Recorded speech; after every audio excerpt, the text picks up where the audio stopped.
السلام علیکم ورحمۃ اللہ وبرکاتہ۔ امید ہے کہ آپ سب خیریت سے ہوں گے، ایمان کی حالت میں ہوں گے۔ آج ہم بات کریں گے رمضان مبارک کے بارے میں۔ رمضان مبارک ہماری زندگی میں ہر سال آتا ہے اور ایک مہینے کا مہمان بن کر چلا جاتا ہے۔ افسوس کہ ہماری حالت میں کوئی تبدیلی نہیں آتی۔ کیا ہم نے اس پر کبھی غور کیا ہے کہ ایسا کیوں ہوتا ہے؟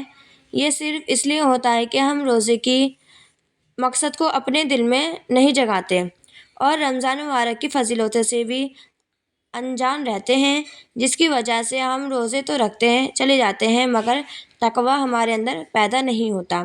رمضان مبارک کے مہینے میں مسجدیں بھری ہوتی ہیں کہ جو تھوڑی دیر بھی لیٹ ہو جاتا ہے انہیں جگہ نہیں ملتی، جبکہ رمضان مبارک کے مہینے کے بعد مسجدوں میں مشکل سے 2 یا 3 صفوں کی نمازیں ہوتی ہیں۔ اس کا مطلب تو یہی ہوتا ہے کہ ہم صرف رمضان میں عبادت کرتے ہیں اور باقی 11 مہینے ایسے ہی گزار دیتے ہیں، جو کہ درست نہیں ہے۔ رمضان کا مقصد تو جو ہوتا ہے وہ تقویٰ کا ہوتا ہے نا، تقویٰ پیدا کرنا اپنے اندر، جیسے کہ سورہ بقرہ کی آیت نمبر 183 میں ہے کہ یا ایھا الذین آمنوا کتب علیکم الصیام کما کتب علی الذین من قبلکم لعلکم تتقون۔ اس کا ترجمہ یہ ہے کہ اے ایمان والو، تم پر روزے فرض کیے گئے ہیں جیسے پہلے لوگوں پر فرض کیے گئے تھے تاکہ تم تقویٰ اختیار کرو۔ تقویٰ بولتے ہیں اللہ کی مرضی کے مطابق زندگی گزاریں۔ روزوں کو رکھنے سے نفسانی خواہشات کو قابو میں رکھنا ہوتا ہے۔ اس سے جب ہم روزہ رکھتے ہیں تو جو ہماری نفسانی خواہش ہوتی ہیں جو انہیں دبانے کے لیے ہم روزے رکھتے ہیں تاکہ وہ جو خواہشات ہوتی ہیں انہیں ہم نہ کر سکیں، اور جو ہم نفسانی خواہشات سے رکتے ہیں یہی تقویٰ کی بنیاد ہے۔ لہٰذا اپنے اندر روزوں کے ذریعے سے اپنے اندر اللہ کا خوف اور اللہ کے نبی صلی اللہ علیہ وسلم کی اتباع کا جذبہ اپنے دل میں لائیں تو جو تقویٰ پیدا ہوتا ہے وہ صرف رمضان مبارک میں نہیں بلکہ باقی 11 مہینوں میں بھی رہے گا۔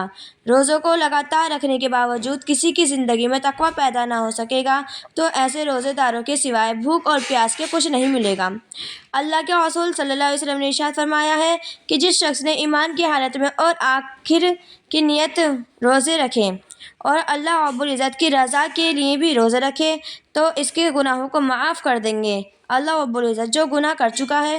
اور جس نے رمضان مبارک کی راتوں میں جاگ کر اخلاص کے ساتھ جگا اور اللہ رب العزت کی صرف اللہ رب العزت کی رضا کے لیے جگا اور نمازیں پڑھی تو اللہ تعالیٰ کے ذریعے اس کے گناہوں کو معاف کر دیں گے جو پہلے اس نے کیے ہیں گناہ۔ اس لیے رمضان مبارک کے مہینے میں ایک سیکنڈ، ایک لمحہ کے لیے بھی اللہ کی بندگی اور اطاعت اور عبادت سے غافل نہ ہوں۔ اور روزہ صرف بھوک کا نہیں ہوتا بلکہ جسم کے ہر اعضاء کا ہوتا ہے۔ ہمیں چاہیے کہ بھوک کے ساتھ ساتھ اپنے ہر اعضاء کو بھی قابو میں رکھیں، جیسا کہ آنکھ کا روزہ ہوگا۔ آنکھ کا روزہ یہ ہوتا ہے کہ آنکھوں سے کسی حرام چیز کو نہ دیکھیں، اور کان کا روزہ یہ ہوتا ہے کہ کان سے کسی بھی طرح کی بری باتیں نہ سنیں، اور زبان کا روزہ یہ ہوتا ہے کہ زبان کو گالی گلوچ سے روکیں۔ البتہ زبان تو ہماری جسم کا سب سے چھوٹا اعضا ہے، لیکن اسی زبان سے بڑے بڑے گناہ ہوتے ہیں، جھوٹ، غیبت، چغلی وغیرہ۔ آج ہماری زبان سے جو باتیں نکلیں گی ان کا قیامت کے دن حساب ہوگا۔ نور کی آیت نمبر 24 میں آیا ہے یوم تشہد علیکم السنتہم وایدیہم وارجلہم بما کانوا یعملون۔ آیت کریمہ کا ترجمہ یہ ہے کہ جس دن ان کی زبانیں، ان کے ہاتھ اور ان کے پاؤں اور ان کے سامنے ان کے اعمال کی گواہی دیں گے کہ وہ جو کچھ بھی کرتے رہتے ہیں۔ اللہ کے رسول نے ارشاد فرمایا ہے کہ روزے ڈھال ہیں۔ زبان کی اگر کوئی تم سے گالی گلوچ کرے، فحش باتیں کرے تو اس سے یہ بول دو کہ میرا روزہ ہے، اور جھگڑا کرنے سے بچیں، کیونکہ جو شخص روزے کی حالت میں جھگڑا کرے اور جھوٹ بولے تو اس کا روزہ رکھنا ضائع ہو جائے گا، فائدہ نہیں ہے۔ پھر بھی جب ہم گالی گلوچ کریں گے تو روزے رکھنے سے پھر کیا فائدہ ہوگا؟ وہ روزہ فاسد ہو جائے گا۔ روزہ تو رہے گا لیکن جو روزے میں ثواب ملے گا نا وہ نہیں ملے گا۔